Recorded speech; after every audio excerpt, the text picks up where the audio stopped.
আসসালামু আলাইকুম। এখন আপনিও ডিম দেখে বুঝতে পারবেন আপনার এই ডিমটাতে বাচ্চা ফুটবে কি ফুটবে না। এই ডিমটা কি বীজ আছে কি নাই। ক্যান্ডেলিং এর মাধ্যমে কিভাবে বুঝবেন আমি আপনাদের দেখাই দেই। দেখেন আমার এই পাশে যে মুরগিটা কুচে বসানো আছে, এখানে অনেকগুলো ডিম দিয়ে মুরগিটাকে কুচে বসাইছি। এখন কুচে বসানোর পরে ৪ থেকে ৫ দিন কুচে ডিমের যখন বয়স হবে তখন আপনি ক্যান্ডেলিং এর মাধ্যমে বুঝতে পারবেন। কিভাবে সেই বিষয়টা শেয়ার করব, কিন্তু আপনি ক্যান্ডেলিং কেন করবেন সেই বিষয়টা আগে বলে দেই। ডিম যেগুলো দিয়ে আপনি কুচে বসাবেন সবগুলো যে বাচ্চা ফুটে বের হবে এমন কোনো কথা নেই। কিছু কিছু ডিম আছে যে বাচ্চা ফুটে না, সেই ডিমগুলোর ভিতরে গ্যাস জমে যায়। মুরগিটা যখন ডিমগুলো চালে নাড়াচাড়া দেয়, এপিট ওপিট করে, তখন কিন্তু ব্লাস্ট হয়ে ফেটে যায়।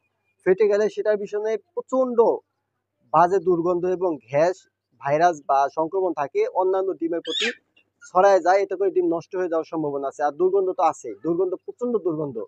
আপনি সেই ডিমগুলোর পাশে আসতে পারবেন না। আপনি চেক করবেন বা আপনি দেখবেন, চেক করার জন্য আসতে পারবেন না। তাই অবশ্যই বাওয়া ডিমগুলো সরিয়ে ফেলবেন।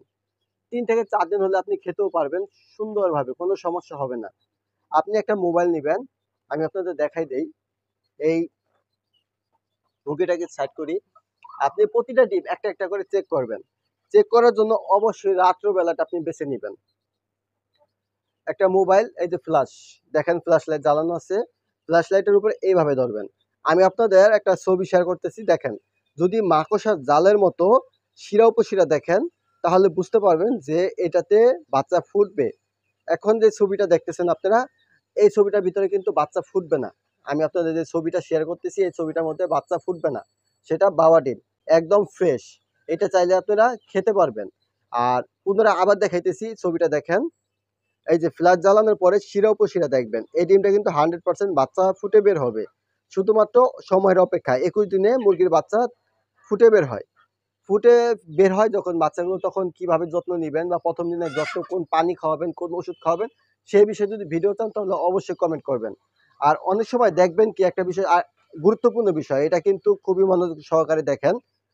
ডিমে ব্রণ আসবে, আপনি চেক করলেন ডিমে কিন্তু দেখছেন যে ব্রণ আছে, কিন্তু তারপরে কয়েকদিন পরে দেখবেন যে ব্রণটা মারা গেছে বা এই ডিমটা থেকে বাচ্চা ফুটে বের হয় না। এটা কারণ কি? এটার কারণ হলো মোরগ এবং মুরগি উভয়ই। এ বিষয়েও ভিডিও নেক্সটে পাবেন। যদি প্রয়োজন হয় তাহলে অবশ্যই কমেন্ট করে জানাবেন। তাহলে আমি খুব শীঘ্রই এই বিষয় নিয়ে একটা ভিডিও আপলোড করবো আপনাদের।